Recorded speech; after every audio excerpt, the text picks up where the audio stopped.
News చూస్తున్నాం. తెలంగాణలో ఉష్ణోగ్రతలు పక్కుమంటున్నాయి. వేసవికాలం మొదలు కాకముందే ఎండల తీవ్రత పెరిగింది.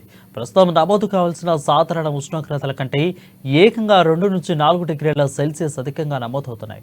పగటి ఉష్ణోగ్రతలకు తోడుగా రాత్రిపూట కూడా ఉష్ణోగ్రతలు ఎక్కువగా నమోదవుతున్నట్లు వాతావరణ శాఖ గణాంకాలు చెబుతున్నాయి. బుధవారం గరిష్టంగా భద్రాచలంలో 36.4 డిగ్రీలు సెల్సియస్, అదేవిధంగా కనిష్ట ఉష్ణోగ్రత తొడింగలో 18.2 డిగ్రీల సెల్సియస్గా నమోదైంది. వాతావరణంలో తేమ శాతం తక్కువడంతో పగటిపూట ఉక్కపోత పెరిగినట్లు వాతావరణ శాఖ అధికారులు తెలిపారు. దీని ప్రభావంతో ఉష్ణోగ్రత మరింత అధికంగా ఉన్నట్లు వివరించారు. రానున్న 3 రోజులు రాష్ట్రంలో ఇదే తరహాలో వాతావరణం ఉంటుందని అధికారులు చెబుతున్నారు.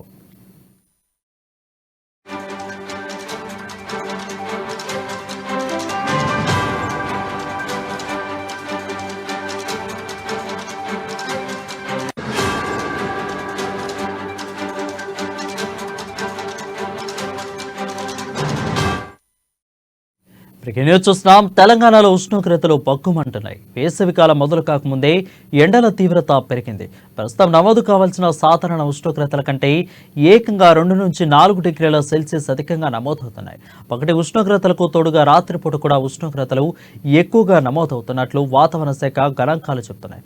బుధవారం గరిష్టంగా భద్రాచలంలో 36.4 డిగ్రీలు సెల్సియస్, కనిష్ట ఉష్ణోగ్రత తొడింగల్లో 18.2 డిగ్రీ సెల్సియస్గా నమోదైంది. వాతావరణంలో తేమ శాతం తగ్గడంతో పగటిపూట ఉష్ణోగ్రత పెరిగినట్లు తెలుస్తా ఉంది. అయితే దీని ప్రభావంతో ఉష్ణోగ్రత మరింత అధికంగా ఉన్నట్లు అధికారులు వివరించారు. రానున్న 3 రోజుల పాటు రాష్ట్రంలో ఇదే తరహాలో వాతావరణం ఉంటుందని అధికారులు చెబుతున్నారు.